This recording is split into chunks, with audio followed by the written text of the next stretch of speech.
Successful real estating is not just about buying the right property or managing the right property, but about keeping good tenants and increasing our rentals through the rental annual escalations. There are different strategies and techniques that you can use, but especially in difficult times or times like we're facing now with COVID, I would like to share a few of those techniques that are proving incredibly successful. I will see you on the other side.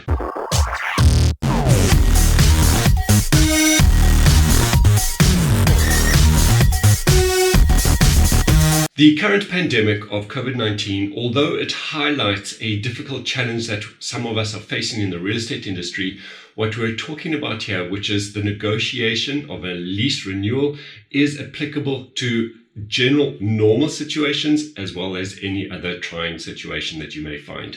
The strategies are the same, and if you're understanding what we're trying to achieve, then you will become incredibly successful. And what we're trying to achieve is to increase our rental or keep us a great tenant or put ourselves in a continually powerful position to increase rental or to keep great tenants at a future date. And I'm going to explain to you what I mean by that.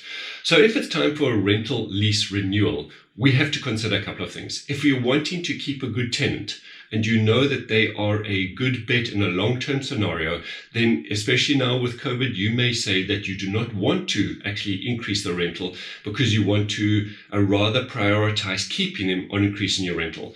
In South Africa at the moment, many landlords are not increasing their rental at annual escalation due to the current pandemic because they know that times are tough and they want to keep their tenants.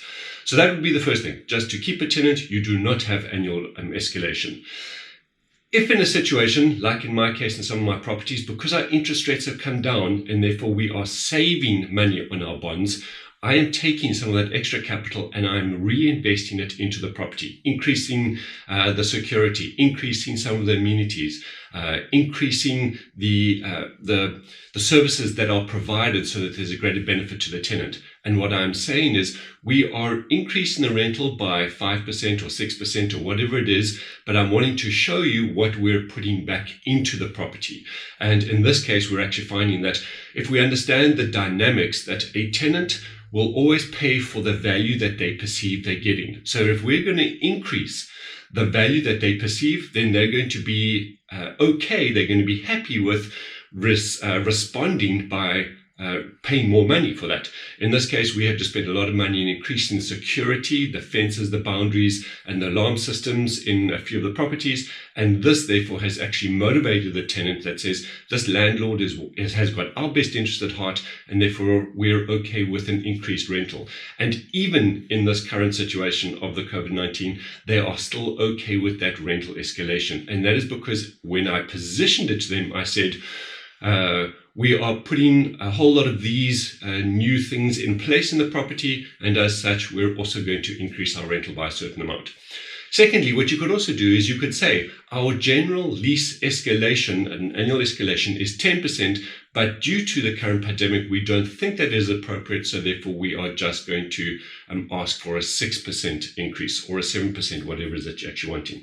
So what we're positioning there is we're saying generally, normally, out there in average society, this is what the norm is, 8%, 10%.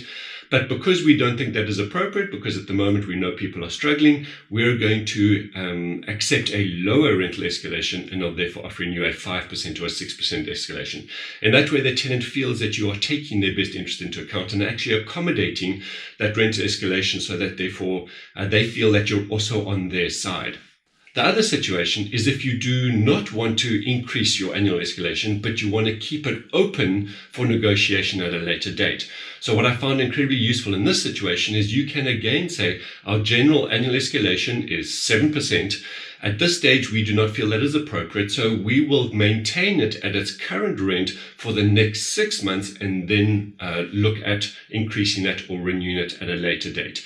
And that way you're putting in place into the tenant's mind that it is due for an escalation. You're going to hold off on a certain period, let's say 6 months, and then look at increasing it or reassessing, recalculating that at a later period of time.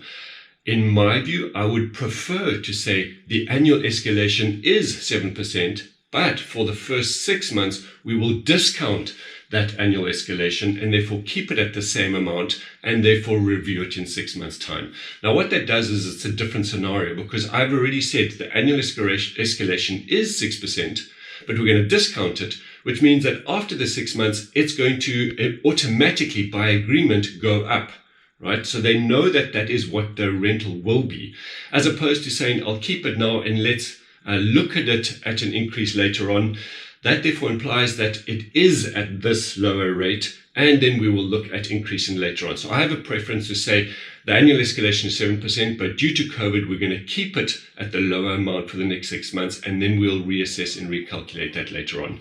In many situations, what we're really trying to do here is the end result may be the same for the tenant, but in our view, this is going to be a different authority power level that we're able to function at. And I'm not talking about power here as in using for the negative. I'm just putting it in a position that it gives us a better position to negotiate the rental that we feel is due or is appropriate for the market and obviously for our property. At the end of the day, the tenant may still only pay the same amount, but it puts us in a better position to actually get that rental at a later date.